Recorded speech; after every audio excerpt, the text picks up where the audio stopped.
Muy buenos días para todos.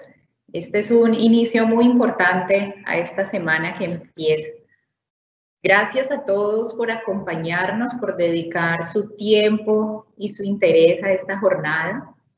Mi nombre es Lisbeth Carolina Cardona Alzate, soy la líder del programa de seguridad del paciente en la Fundación Valle de Lili.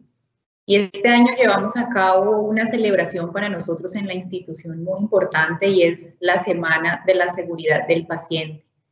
Llevamos 12 años consecutivos celebrando esta actividad, promoviendo cultura de seguridad en nuestra institución. Y hoy quisimos abrir las puertas de este evento virtual a diferentes instituciones y organizaciones que han estado de la mano trabajando por la seguridad del paciente y sabemos que este tema es de su interés. Este año el tema central que hemos dispuesto para esta actividad se llama Comportamientos virtuosos, humanos y seguros. Nuestro deseo es enfocarlo desde la perspectiva del carácter moral de los individuos, donde el comportamiento humano se rige a partir de principios éticos y hace honorable la práctica clínica con el interés genuino de hacer el bien, de servir a la sociedad y la relación de estos comportamientos con una atención humanizada y segura. Hoy, 14 de septiembre, damos inicio a la primera conferencia en el marco de la Semana de la Seguridad del Paciente. Recuerden que la Organización Mundial de la Salud decretó el 17 de septiembre como el Día Internacional de la Seguridad del Paciente y toda esta semana vamos a tener una serie de actividades en el marco de esa celebración, un ciclo de conferencias en donde ustedes están cordialmente invitados. Esta conferencia que inicia hoy se denomina El placer de cuidar.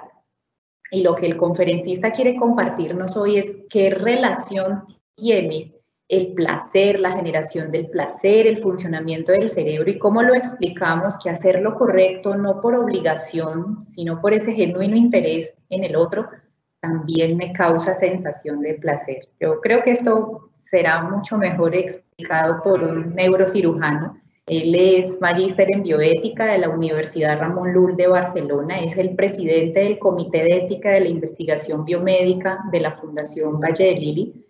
Bienvenido, doctor Javier Mauricio Lobato, y le agradezco por compartir este espacio con nosotros. La audiencia es suya, bienvenido.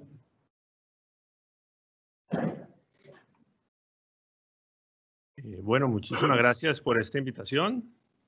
Vamos a compartir pantalla aquí.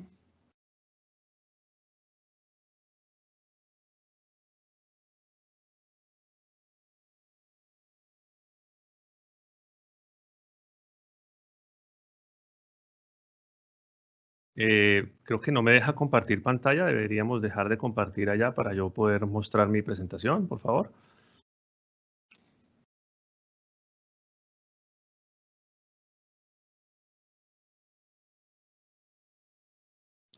Eso, bueno, muchísimas gracias.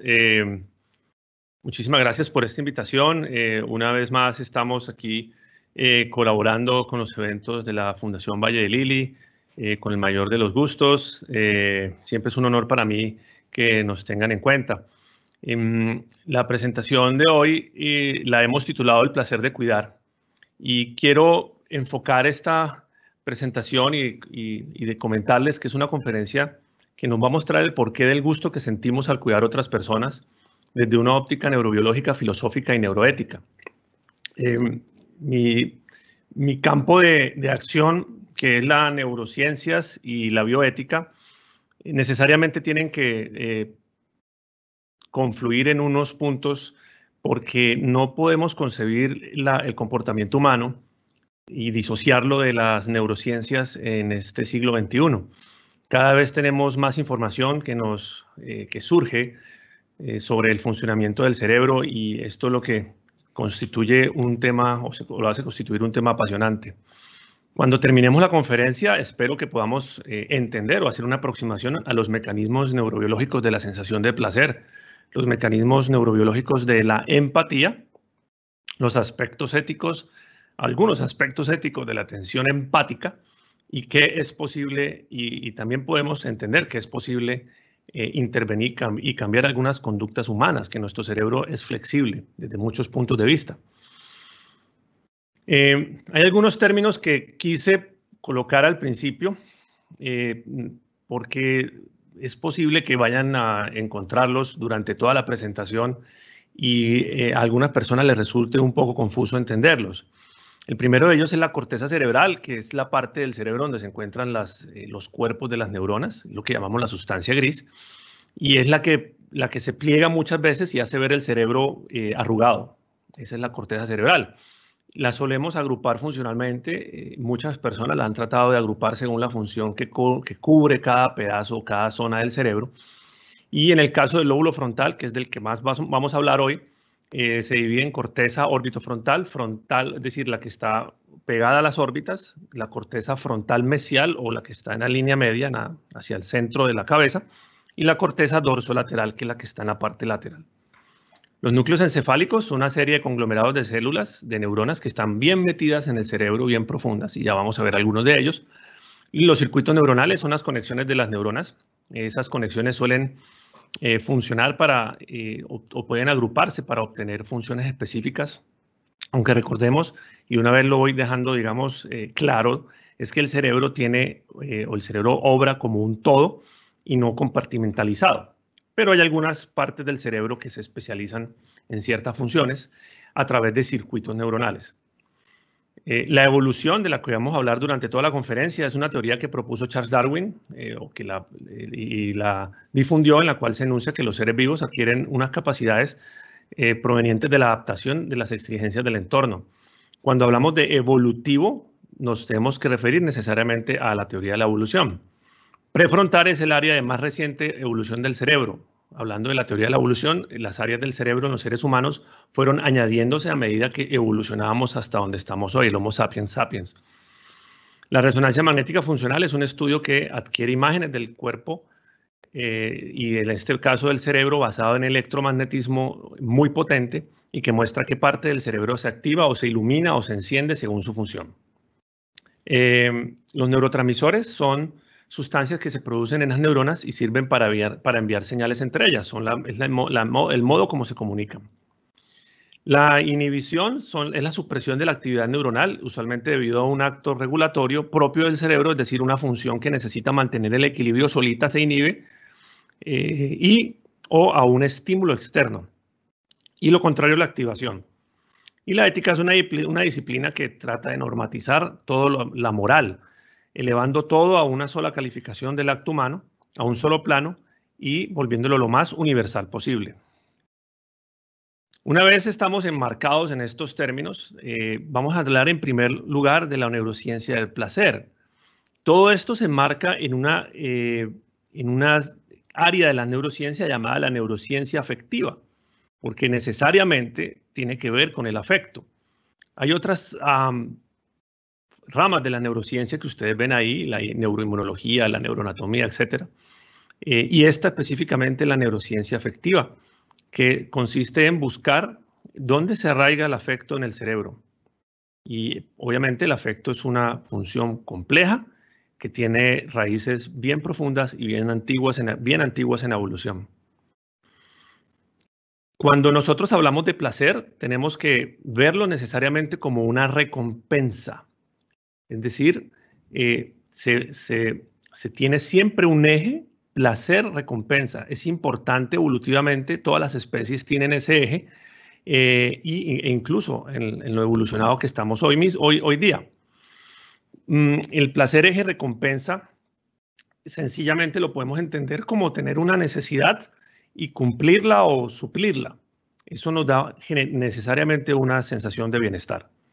Cuando hay disfunciones de ese eje placer-recompensa, se producen patologías del afecto, que van desde la depresión hasta la adicción, pasando por un espectro muy grande que no vamos a entrar en materia ni vamos a entrar en profundidad en este momento. Eso es un lado. Por el otro lado están una cosa que se llama los mecanismos aversivos, lo que nos da aversión. Y esto se debe a que el cerebro tiene que inhibir el placer cuando se vive o se observa una experiencia que causa dolor o sufrimiento ajeno. Si yo estoy viendo a alguien sufriendo en una persona normal, no se va a causar placer porque se genera un sentimiento que se llama aversión. Y esto es una función cerebral que todo el tiempo está conversando internamente y podemos identificarla como seres humanos. La aversión y el placer y diferenciarlos. Eso es normal en el ser humano. Cuando hay disfunción de los mecanismos de inhibición, de los mecanismos aversivos o de los mecanismos de inhibición del placer, podemos tener desde falta de empatía, que es muy importante para esta conferencia, hasta la psicopatía. Los psicópatas incluso pueden tener placer viendo sufrir a otras personas. Un punto adicional es que las reacciones de placer, evolutivamente, esas reacciones selectas moldearon el comportamiento hacia metas de adaptación. Por ejemplo, no sé si estén escuchando el audio ahí, los gatos evolucionaron para ser animales domésticos y ajustaron su maullido para hacerse lo más parecido posible al llanto de un bebé. La recompensa involucra múltiples componentes neuropsicológicos juntos. Y los tres grandes componentes que involucra básicamente son el afecto hedónico o el placer de sí mismo, lo que llamamos el agrado, la motivación para obtener la recompensa, es decir, querer esa recompensa, y además siempre vamos a sacar un aprendizaje. Necesariamente aprendemos de esa recompensa. Por ejemplo, nosotros aprendimos dónde vamos a conseguir el alimento. Tenemos hambre y aprendemos el alimento, lo mismo los animales.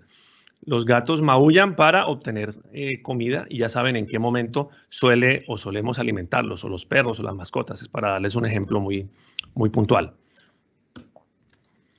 Entonces, ese afecto podemos dividirlo en dos, y uno es subjetivo, y ustedes van a encontrar de pronto al inicio de la conferencia como que no se van a encontrar en sí mismo con todas estas definiciones, pero ya van a ver que lo van a ir entendiendo.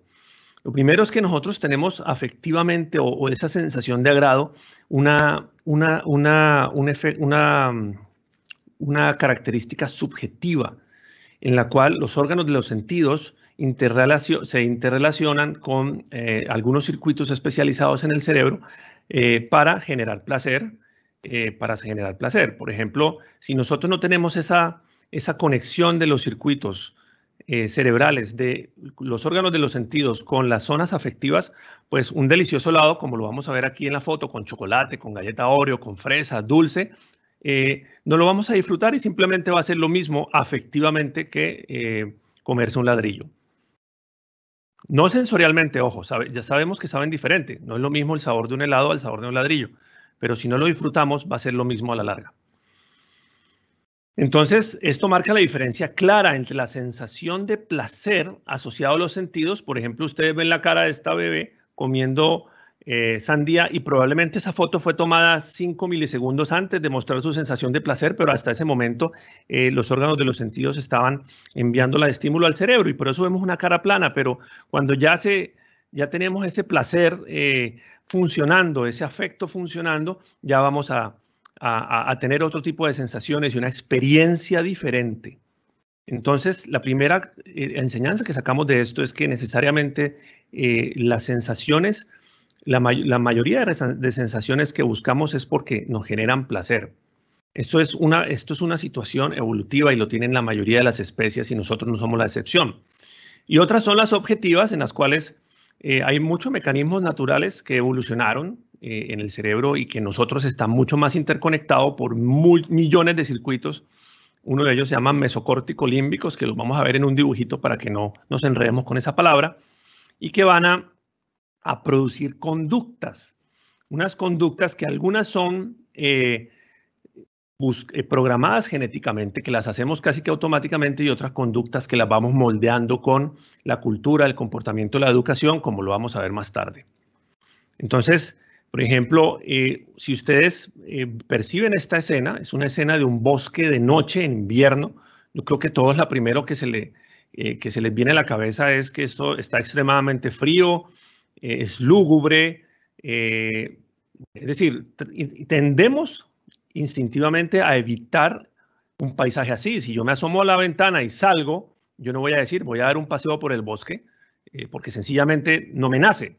Y ese no me nace viene de estas modificaciones genéticas y conductuales que se han instaurado en nuestro cerebro durante toda la historia. Diferente que si nosotros vemos el mismo paisaje nevado, pero con un sol esplendoroso y brillante. Les tengo que decir a las personas que conocen el invierno, ya sabrán que usted puede ver ese sol esplendoroso, pero sigue haciendo 15 grados bajo cero. Sin embargo, el sol es un aliciente y eso nos hace salir y buscar placer. Yo no me voy a ir a dar una caminata nocturna a buscar placer, pero sí una caminata diurna con ese sol tan hermoso que está haciendo ahí, a pesar de que en ambos ambientes está haciendo un frío muy severo. Entonces el sol se asocia instintivamente y lo asociamos evolutivamente a sensación de placer. Entonces, en los animales esto se ve como unos cambios neurológicos que llevan a repetir esa experiencia. Mientras que en los humanos tenemos, aparte de querer repetir esa experiencia, tenemos muchos circuitos, vuelvo y digo esta palabrita, mesocórtico-límbicos, que ya les voy a mostrar, que dan la noción de temporalidad. Es decir, que yo sepa extrañar ese placer y yo sepa saber cuándo fue la última vez que tuve ese placer. Y también, además de eso, me genera la expectativa. Yo, ay, ¿cuándo volveré a repetir ese delicioso helado que me comí? ¿O cuándo tuve esa caminata por el bosque con ese sol? ¿O cuándo me volví a ver con esa persona que me gusta? Etcétera, etcétera.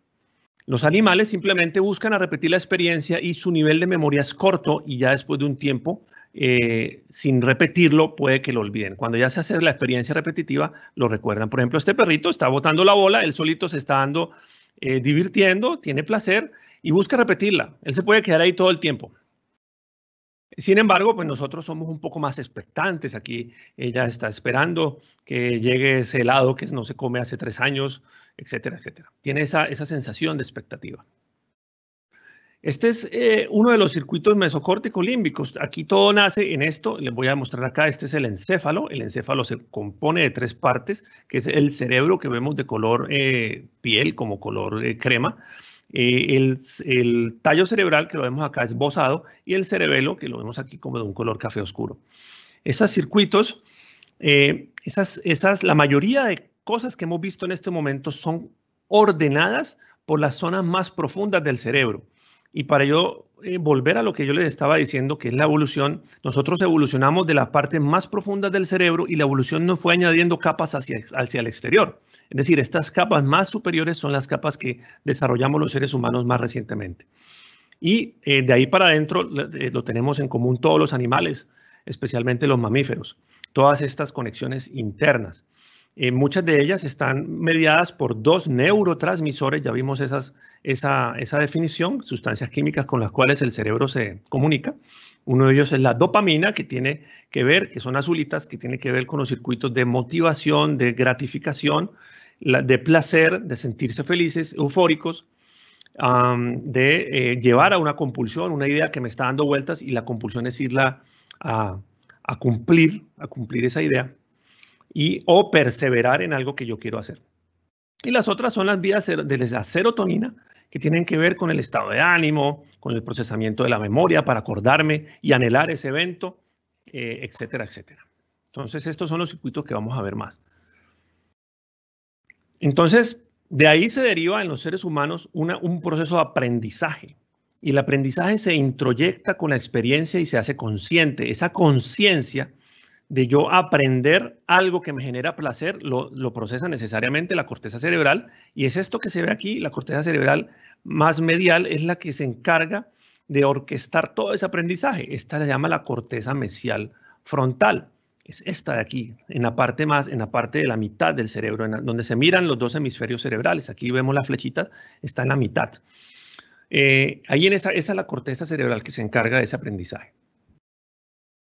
Entonces, para nosotros continuar con ese proceso del gusto, de el atender a otras personas o de cuidar a otras personas, tenemos que tocar necesariamente el tema de la empatía.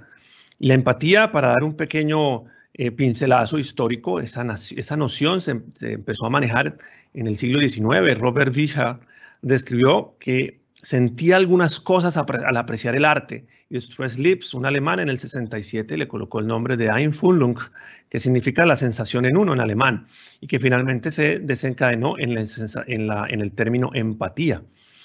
Y la empatía se ve en muchos aspectos, y para el que nos concierne en la atención médica es el entendimiento incondicional, no crítico, de los sentimientos internos y experiencias del paciente como un individuo aparte de nosotros. Es decir, la capacidad que yo tengo de desglosar mis sentimientos y ponerme los zapatos o saber lo que está experimentando la otra persona. La empatía, a diferencia de la simpatía, que es un proceso afectivo, la empatía requiere un proceso cognitivo. ¿Qué es cognición? Eso que les mencioné antes del aprendizaje.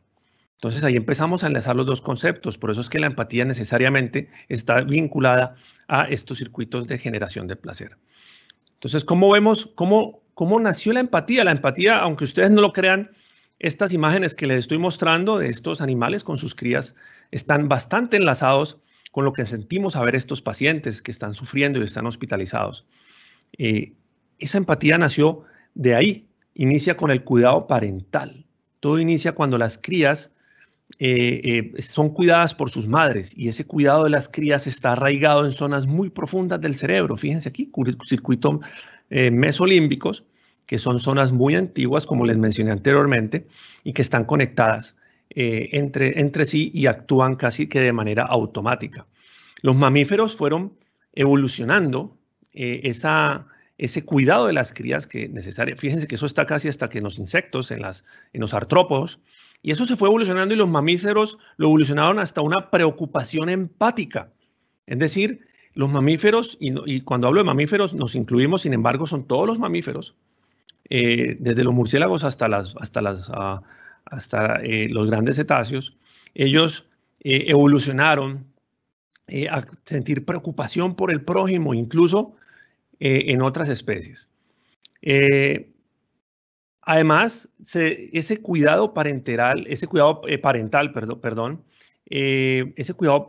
desarrolló más reactividad. Además, con la evolución fue desarrollando esa reactividad que presentamos ante percibir emociones de otras personas. Es decir, cuando yo percibo una emoción, necesariamente expreso una reacción. Alguna reacción debo expresar, desde hacer un cambio en mi gesticulación facial hasta hacer una actividad motora compleja de ir a ayudar a otra persona, por ejemplo, que se cayó.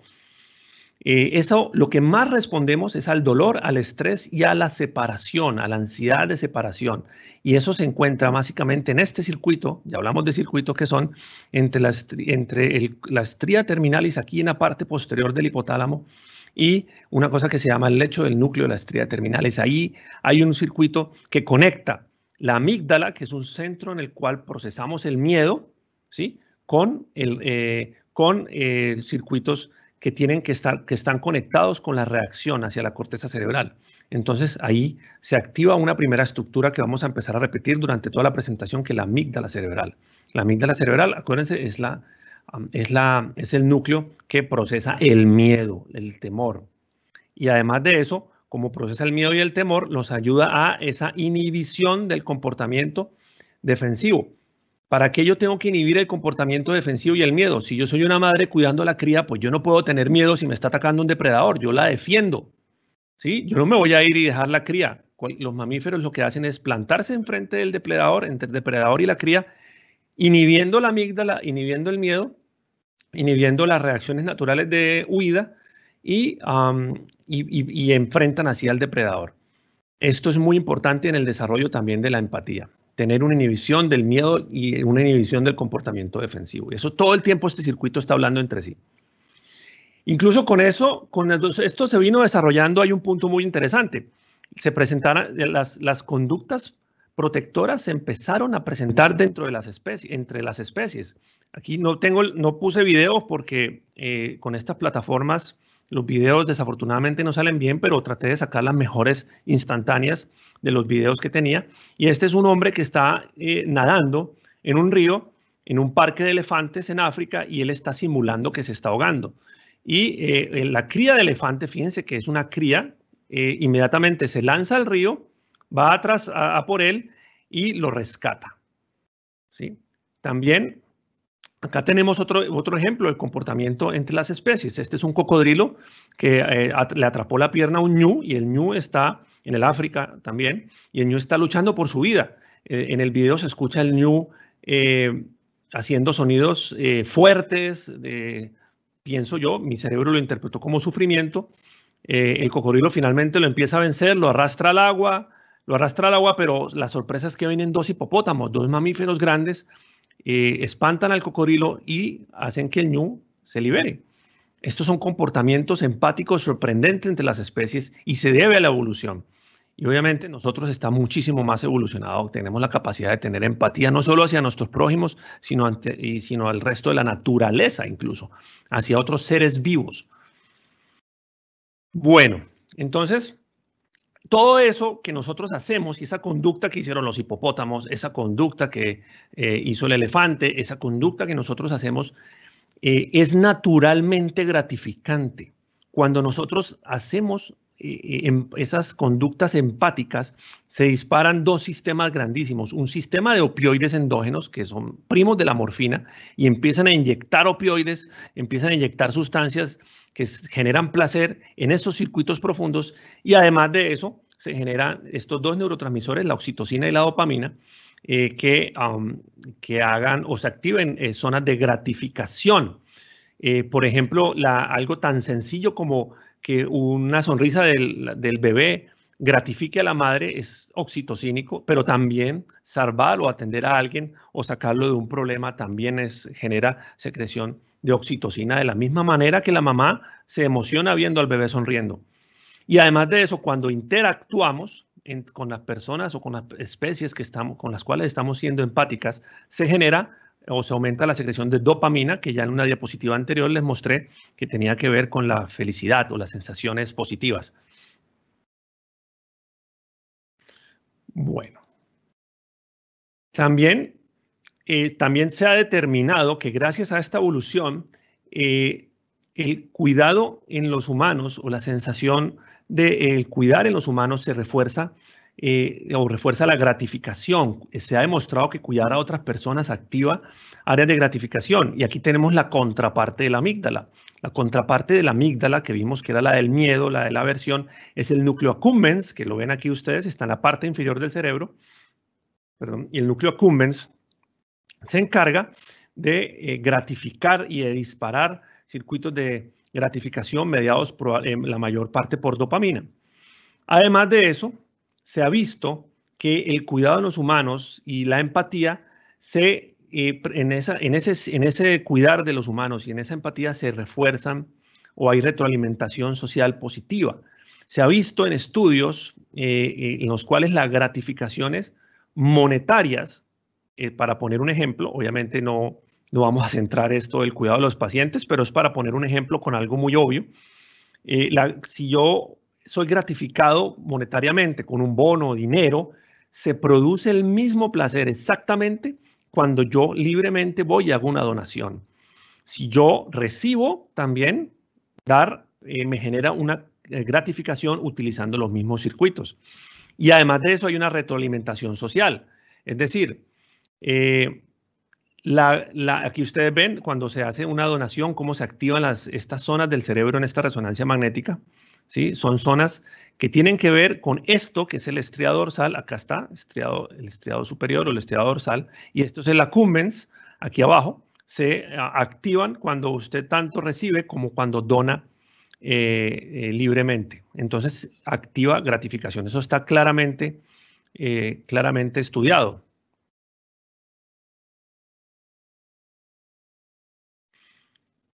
Y hay obviamente, para todas las partes del cerebro que tienen que ver con una función, siempre hay una contraparte. La contraparte de estos funcionamientos profundos es la corteza orbitofrontal, que son las cortezas que está inferior, como les mencioné anteriormente, en el cual hay esa corteza juega un papel muy importante en la aversión social y en el apego. Cuando esa corteza está activa, regula los circuitos de los circuitos de miedo, las zonas del miedo de la amígdala, y previene a la persona contra el sentimiento de aversión social.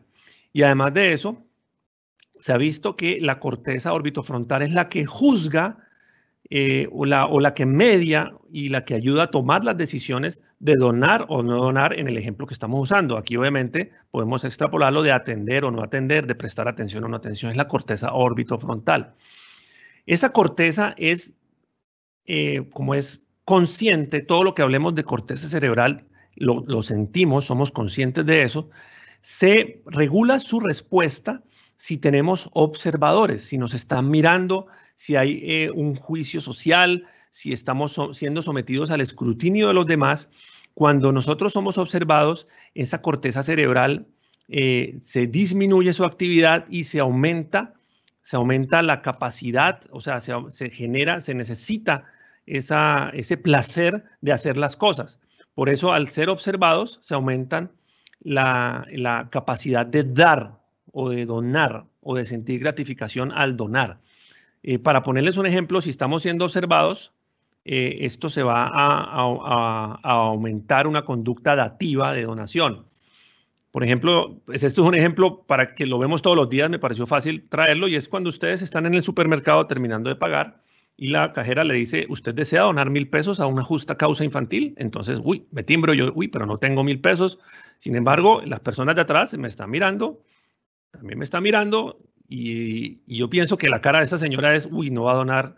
Entonces, hombre, pues finalmente esa presión de observación inhibe mi corteza orbitofrontal y termino donando.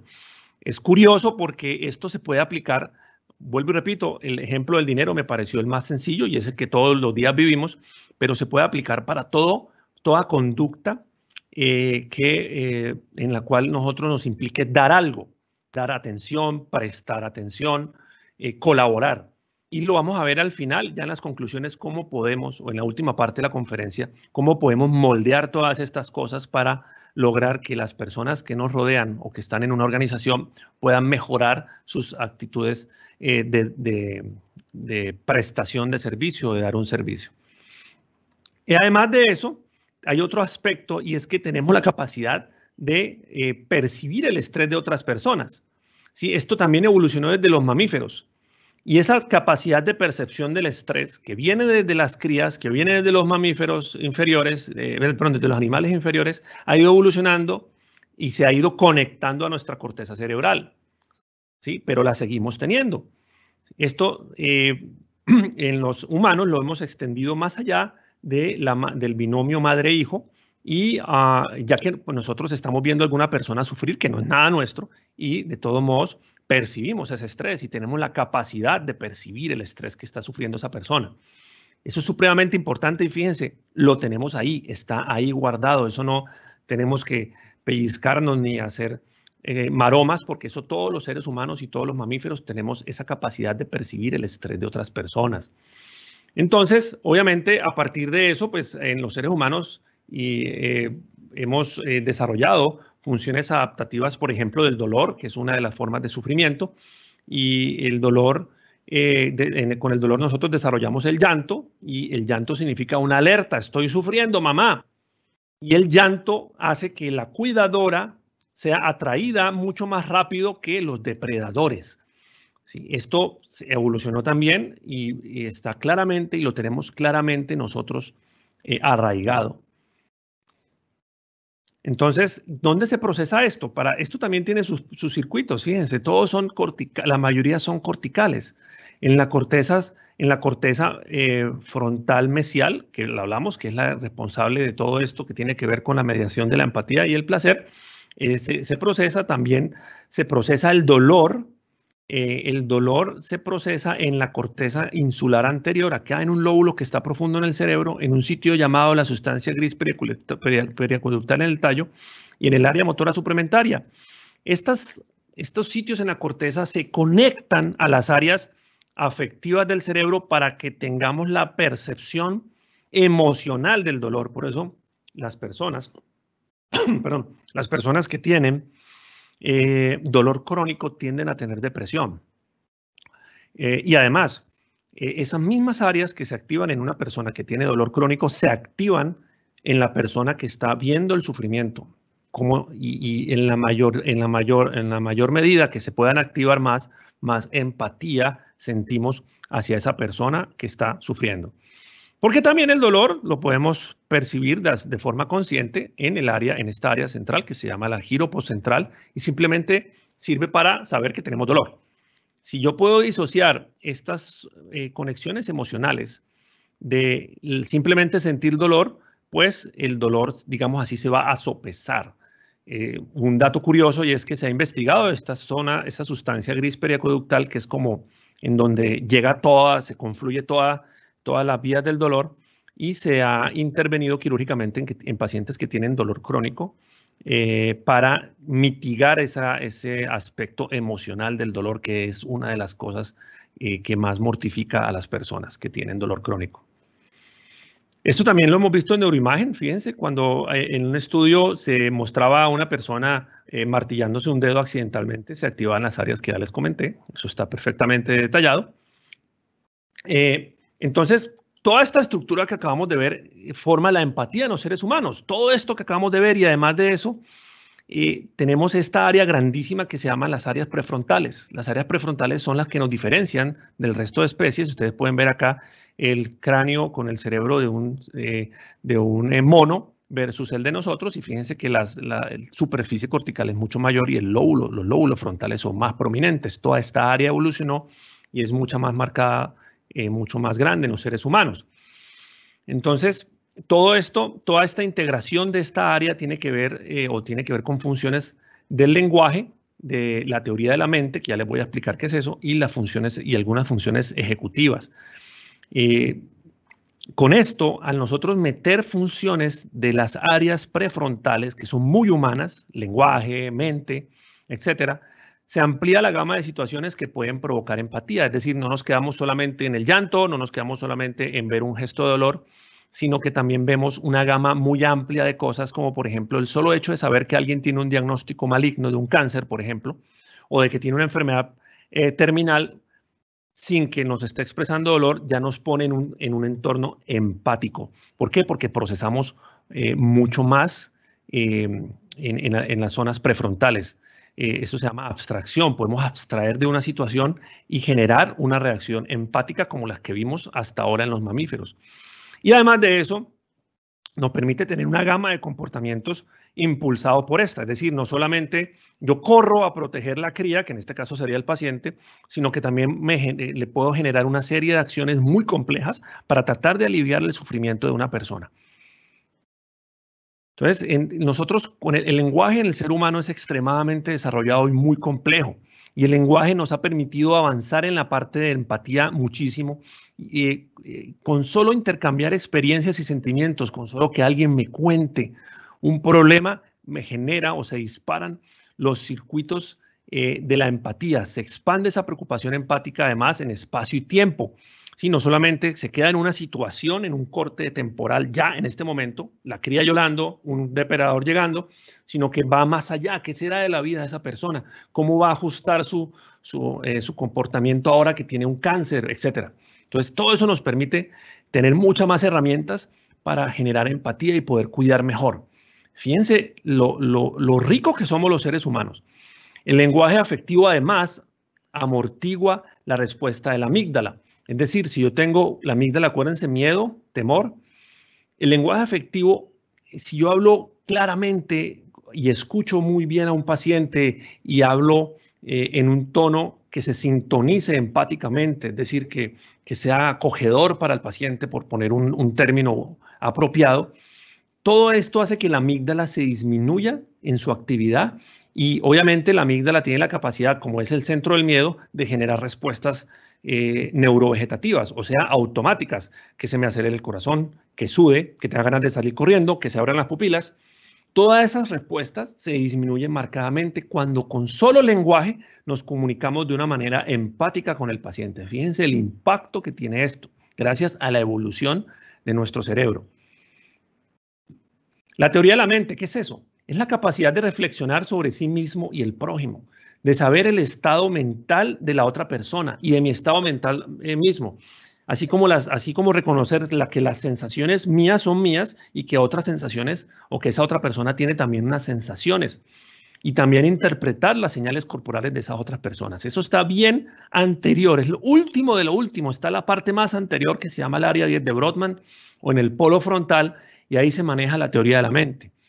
Entonces, esto nos permite, ¿qué? Nos permite ponernos en los zapatos del otro e identificar sufrimiento legítimo o un sufrimiento veraz, o que el sufrimiento es veraz en otra persona, o que esa otra persona en realidad está sufriendo. Esta corteza polar, que es la que permite activar ese reconocimiento, se comunica muy bien con la corteza frontal mesial, que ya la vimos en varias ocasiones, también para saber o para interpretar esas señales, y nos hemos dado cuenta que esa corteza, primero, madura más lento.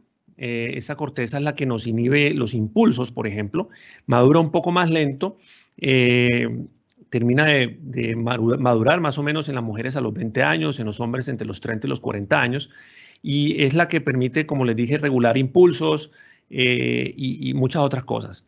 Entonces, pero esa corteza frontal mesial, perdón, también es maleable, es decir, podemos moldear su respuesta de acuerdo o se puede moldear su respuesta de acuerdo a exposiciones culturales, a educación, a muchas otras cosas. Entonces, por ejemplo, ¿cómo funciona esto? Vemos un paciente que está con un gesto de dolor en una unidad de cuidado intensivo. Estamos entendiendo que tiene dolor y además tenemos la capacidad de ponernos en su lugar. Estamos evocando probablemente sensaciones de ansiedad a través de la amígdala, del cíngulo anterior, que también está en la parte mesial del frontal. Como pensamos que tiene dolor en la ínsula anterior, cuando vimos la parte de dolor. También tenemos la capacidad de ponerse en su lugar, se dispara en la corteza frontal mesial, como lo vimos en la diapositiva anterior, y podemos procesar, y además de procesar y entender que esa otra persona está sufriendo, esa corteza orbitofrontal medial nos permite regular las respuestas o regular las conductas hacia esa persona. Esta es la ínsula anterior y las áreas de dolor. Lo mismo, estos son experimentos que han hecho con las personas, con varios voluntarios, en los cuales se les muestran caras de dolor, en varias, el dolor crónico agudo con activaciones en la ínsula, ya vimos esto. Y esto va muy de la mano con lo que todas las personas a través de la historia han definido de empatía, que es, aquí traje 3 ejemplos, pero muchos filósofos han tratado de esto, Kant, Schopenhauer y Baruch Spinoza, y todos estamos de acuerdo en que es ponernos en el lugar del otro ante una situación de sufrimiento. Y obviamente esto es una virtud que se deriva en un sentimiento, ya lo hablamos, los sentimientos, la parte afectiva está arraigado en las zonas profundas del cerebro. Además, Kant dice que refleja una debilidad en cuanto que el sufrimiento, la empatía lo aparta a uno de la razón pura. Fíjense, ahí habla de debilidad, que son mecanismos aversivos, que ya los hablamos. Y además de eso, nos puede alejar de la benevolencia, puesto que no debe basarse en el mero sentido de la piedad. Eso opinaba Baruch Spinoza. Entonces, básicamente, todos ellos coincidan en que todo esto se basa en experiencias propias, en lo que yo he vivido y tratando de extrapolarlos a las otras personas. El ser humano siempre tiene una naturaleza de por sí compasiva y dentro de la compasión se enmarca este hecho de la empatía. Y, por ejemplo, Spinoza decía que por el solo hecho de imaginar una cosa semejante a nosotros y sobre la que no hemos proyectado afecto alguno, afectada por cualquier afecto, experimentaremos nosotros mismos un afecto semejante. ¿Cuánta realidad o cuánta verdad está en esa apreciación? Ya vimos claramente que las sensaciones de dolor de otras personas activa exactamente en nosotros las mismas áreas que están activando en esa persona. Eso está ya confirmado por la ciencia y es un hecho que lo hemos visto durante toda la historia.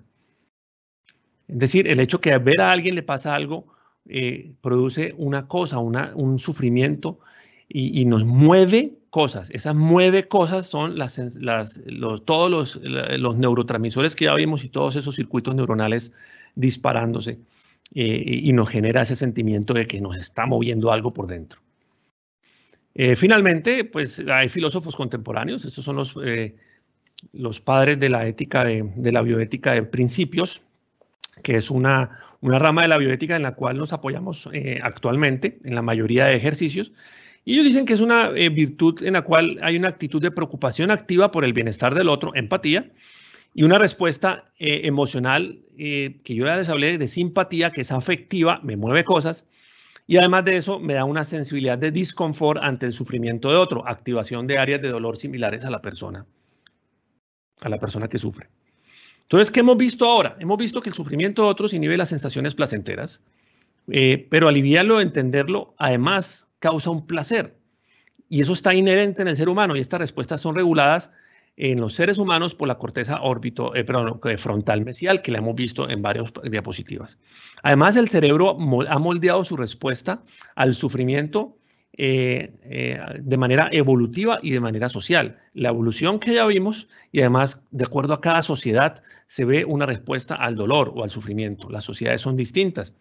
Y además, el cuidarlo tenemos inherente en nuestro genoma, viene desde el instinto madre-cría, siendo la empatía capaz de generar respuestas incluso vegetativas en nosotros, es decir, taquicardia, sensación de angustia, de ansiedad, que nos lleva a obrar en ciertas conductas o de cierta manera de acuerdo a lo que hemos aprendido, educación, es decir, moldeamos nuestro comportamiento, también lo podemos moldear con la cultura, el entorno, la educación, corteza frontal medial. Las otras cosas no las podemos moldear, son genéticas, son cuestiones o respuestas evolutivas.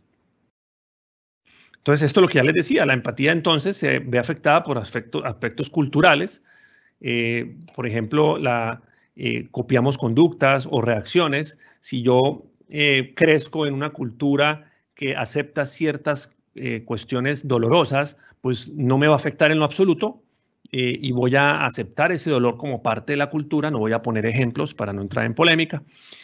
También yo puedo aprender conceptos de otras personas que estoy viendo como mi modelo a seguir, padres, hermanos mayores. Y además la percepción del dolor en culturas es diferente. Y ustedes saben que el dolor a través de la historia de la humanidad se ha interpretado de maneras distintas. Entonces, culturalmente, esa corteza frontal medial se ve afectada su respuesta por la cultura, porque no puedo separar de ninguna manera cultura de cerebro, están unidos, el cerebro se moldea a la cultura, al entorno cultural, y es el entorno cultural es el que es generado por el cerebro mismo.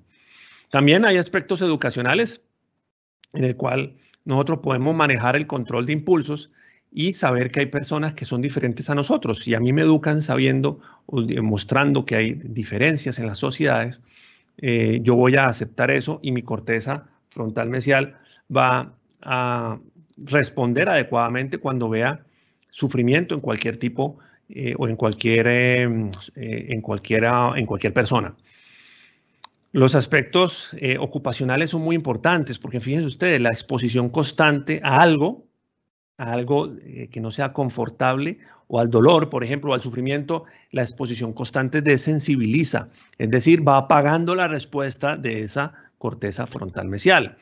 Y la va apagando tanto que hay otras áreas corticales como el área 10, la más anterior, la de la teoría de la mente, que se apaga también y nos dejamos de dar cuenta a nosotros mismos que estamos teniendo esa desensibilización. Pero incluso es tan efectiva la desensibilización que los mercenarios, algunos mercenarios los entrenan para evitar o para que no les produzca absolutamente nada el dolor ni el sufrimiento ajeno. Y lo hacen con una efectividad grandísima. Y también las psicopatías, la esquizofrenia, etcétera, van a tener problemas estructurales y de los neurotransmisores que hacen que se alteren los impulsos y que se hacen, perdón, la psicopatía es otra cosa, disculpen, la psicopatía o la sociopatía no tiene nada que ver en este momento con la esquizofrenia, me equivoqué ahí, me pido disculpas. La psicopatía es un trastorno en el cual la persona no se adapta a la sociedad y tiene una ausencia o se ha encontrado ausencia de la empatía. Entonces se va a ver una alteración en el manejo de los impulsos, corteza frontal mesial, los impulsos van a estar descontrolados, no va a haber una inhibición de los impulsos y va a haber una ausencia completa de empatía y la sensación de placer va a verse tergiversada a cosas, por ejemplo, en el sufrimiento de las personas o simplemente no va a haber absolutamente ninguna sensación de placer con nada. Es un espectro muy grande y no voy a entrar acá en detalle con esto.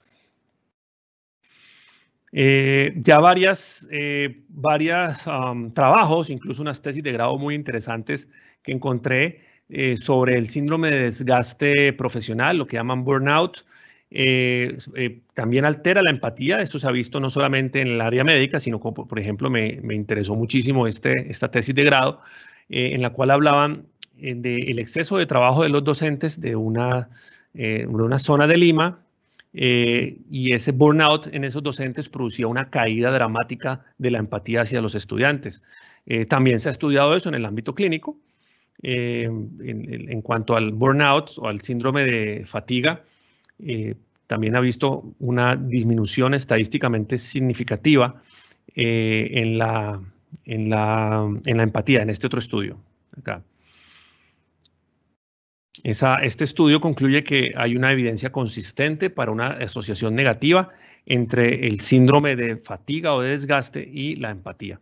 Entonces, eso es un factor que es un factor humano de la cultura actual del trabajo que puede tener cierta modificación también. Entonces, ¿qué vemos? Que se puede intervenir el proceso de empatía. ¿Sí? La empatía tiene dos grandes componentes. Un proceso natural, el cual lo tenemos impreso en la evolución, en nuestros genes, en toda nuestra manera de ser. Por lo tanto, es una actitud netamente humana. Sin embargo, hay un regulador que se llama la corteza prefrontal medial, que es un regulador mediable y que está claramente definido que la educación puede moldearlo, así como también lo hace la cultura de manera, digamos, natural en nuestro entorno humano.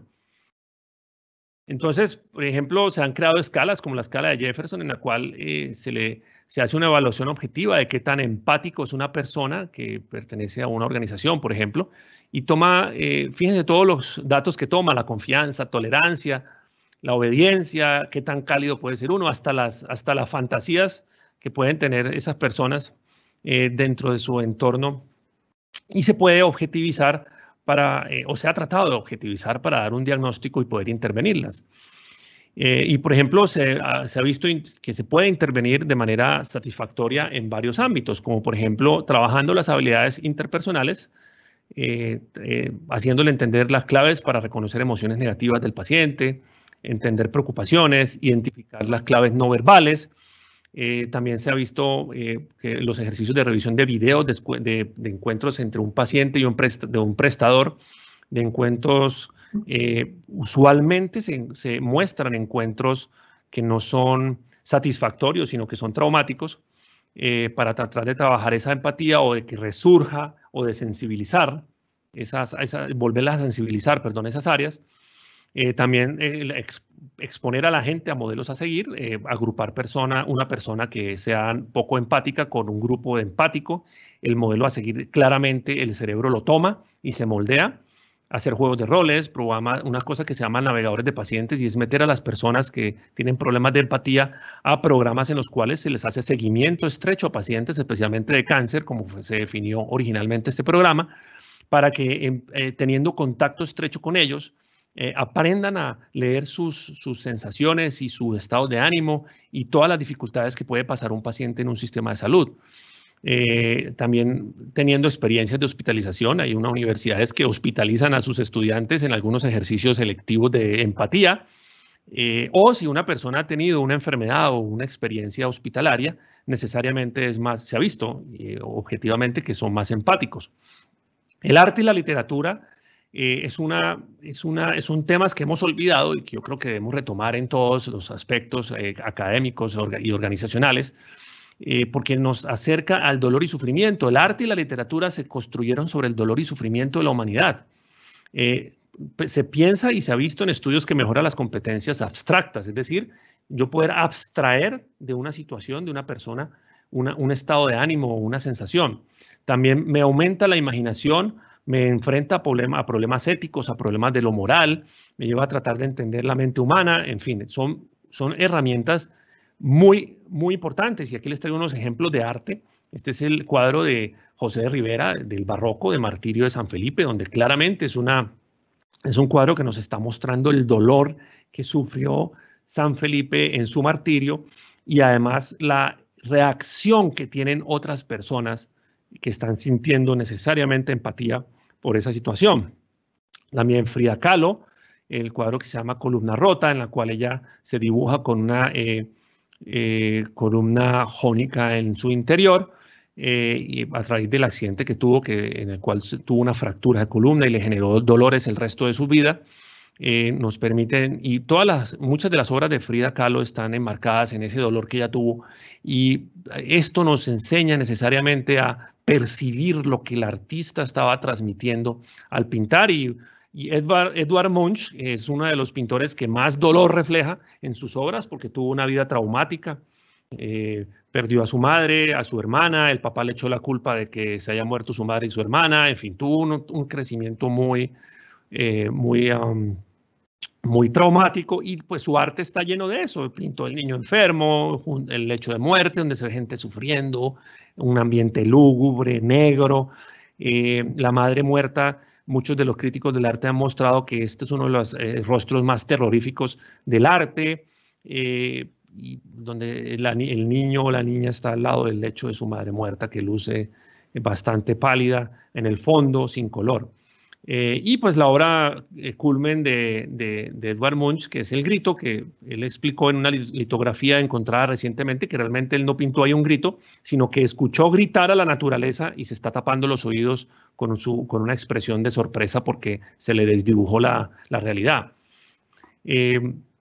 Además, podemos incrementar destrezas narrativas, es decir, esto es súper importante, escuchar al paciente con el tercer oído, es decir, escucharlo con la mente. Eso significa que se le sintoniza con lo que el paciente nos está contando, y el paciente está poniendo atención todo el tiempo en lo que hacemos nosotros o en lo que estamos escuchando nosotros, para ver si estamos captando o si estamos enganchados con su historia. Y eso hace parte del primer proceso de sanación. Un paciente siempre se siente mejor cuando el cuidador lo entiende. Eso también está completamente documentado, y esto necesariamente tiene que ver con la experiencia del paciente, agarrada a la empatía, lo que estamos trabajando hoy por hoy en nuestro entorno, que es la experiencia de nuestros pacientes.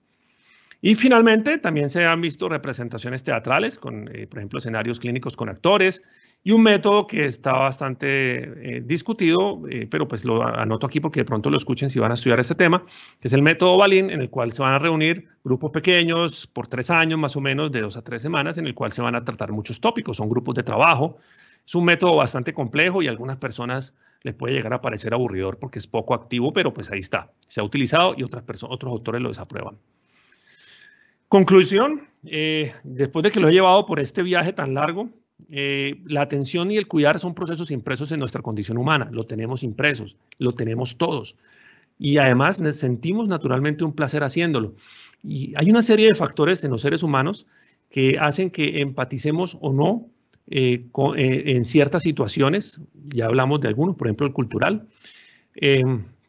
Y además hay una serie de mecanismos neurobiológicos que no podemos disociar de todos estos fenómenos, y además que respaldan lo positivo de este acto. Sentirse bien haciéndolo y además tener el impulso de hacerlo. Ese sentirse bien y querer hacerlo está también regulado desde el punto de vista cerebral y conectado directamente con los centros de placer.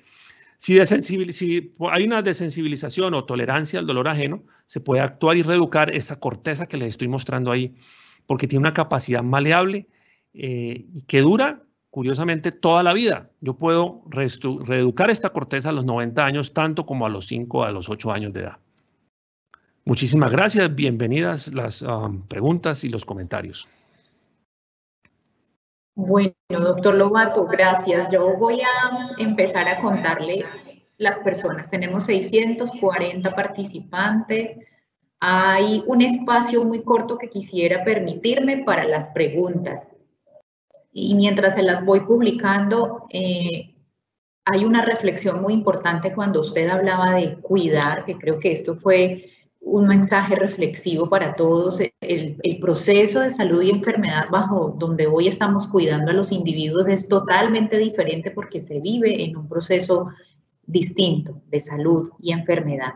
Es claro que debemos acercarnos a los pacientes de manera totalmente diferente y hacerlo también bajo lo que a él le gustaría. Usted nos habló de lo que disfrutamos nosotros, pero también no pararnos frente al paciente en este ambiente de la salud donde estamos frente al paciente con la bandera del conocimiento encima y no escuchamos lo que necesita, sus necesidades. Aquí los invito a reflexionar que cuidar es un proceso dinámico, participativo, es esa premisa de no hacer daño y de escuchar, y me gusta cuando usted hablaba de escuchar con otro sentido diferente y es la mente para conectarme con el paciente. Le agradezco mucho esas observaciones que nos ha hecho el día de hoy. No sé si aquí ya podemos ver alguna de las preguntas. Voy a publicar. ¿Se da el mismo placer al dar que al recibir? Es decir, que no es cierto que es más placentero dar, es una de las preguntas. Está demostrado que el placer se siente en ambos sentidos, tanto cuando damos como recibimos. Cuando es en dos vías y eso se estructuró de esa manera para que pudiéramos tener mecanismos de supervivencia más eficientes, y además de eso, la corteza cerebral del ser humano la ha desarrollado como mecanismo de aceptación social. Es decir, yo socialmente, el ser humano es una persona social, es un ser social, y como mecanismo de aceptación social debemos dar y recibir, y esto ha moldeado el cerebro para que los mecanismos de inhibición de la aversión y de disparar el placer se activen en ambos sentidos.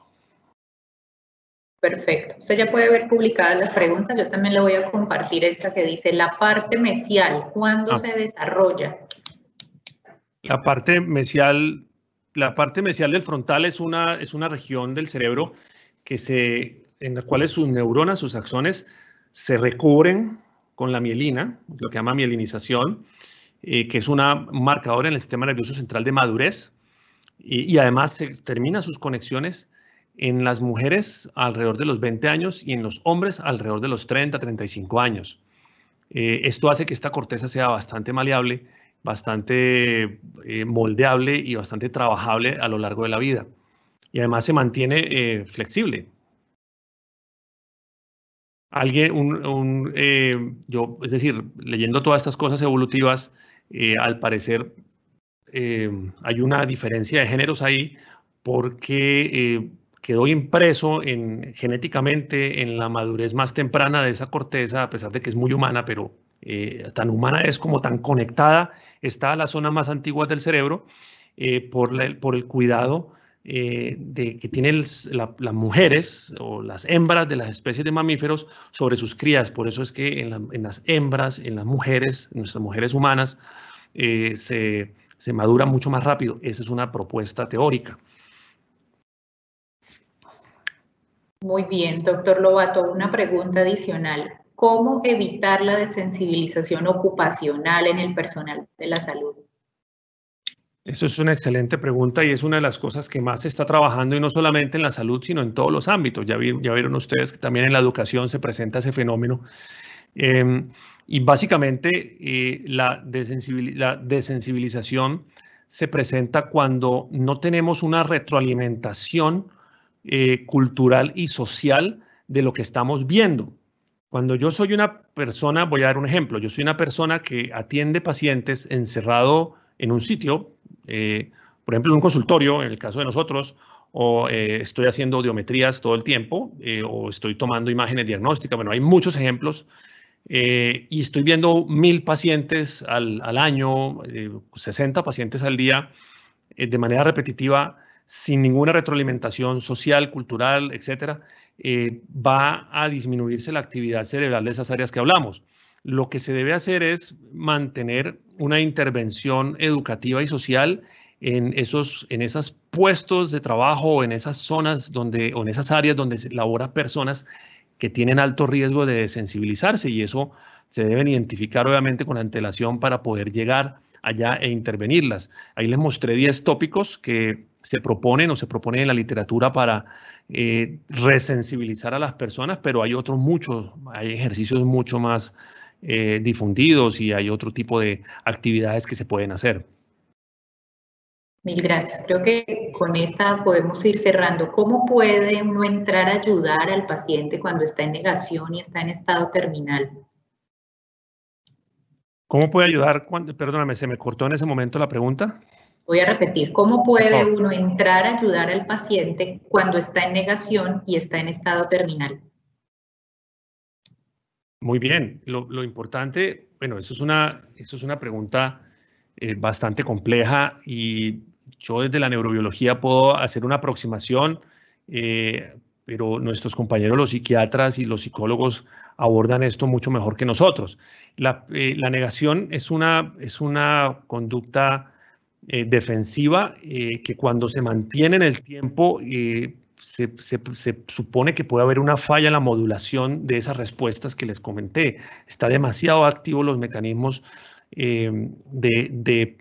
o demasiado desequilibrados los mecanismos de aversión sobre el placer. Y ahí otra vez, nuevamente, tenemos que acudir a nuestra amiga la corteza frontal mesial, que es la que regula todas esas respuestas. Siempre el trabajo que se debe realizar con estos pacientes debe empezar por la expresión verbal y la comunicación. Es lo primero. Fíjense que el lenguaje está muy desarrollado. Tal vez yo creo que de la parte mental es el más desarrollado que tenemos para todas estas cuestiones de la empatía y debe mantenerse y desarrollarse y ejecutarse una comunicación constante con el paciente al respecto.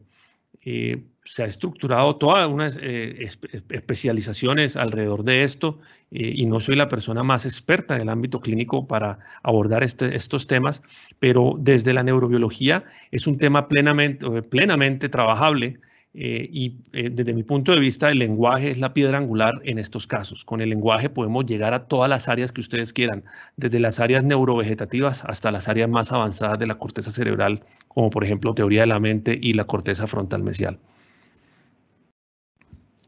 Doctor Lobato, tenemos muchísimos comentarios de agradecimiento, de felicitaciones por su ponencia, de la proximidad de unir la ciencia con lo humano, con el arte, y también otra serie de preguntas que le quisiera pedir al público en aras del respeto por el tiempo, que por favor nos permitan sus correos para hacerles llegar las respuestas y compartirle al doctor Lobato cada uno de sus dudas y de sus interrogantes. Yo quisiera en este momento darle las gracias al doctor Lobato, a las personas que se comunicaron y que se contactaron con nosotros para compartir esta sesión. Allí les estamos compartiendo los banners y las imágenes de las siguientes conferencias, el día de mañana 15 con el doctor Lazo, psiquiatra, el día 16 con el grupo de cuidado paliativo y la gran celebración del Día Internacional de Seguridad del Paciente, donde hay dos invitados muy especiales. Si ustedes ya hicieron su inscripción por la página, les va a llegar con una hora de anticipación el link que les permite conectarse a esta reunión. Doctor Lobato, lo invito para que nos acompañe también en las siguientes sesiones. Ojalá pueda, pues, con su agenda. Y mil gracias a todos por esta actividad, por estar conectados con nosotros y a usted, doctor Lobato, por esta presentación. Mil gracias. Muchísimas gracias. Fue un placer con mayúscula y también será un placer responder todas sus inquietudes. Muy amables. Disfruten el congreso. Bueno, un buen día para todos. Que estén muy bien. Mañana los esperamos nuevamente a las 11.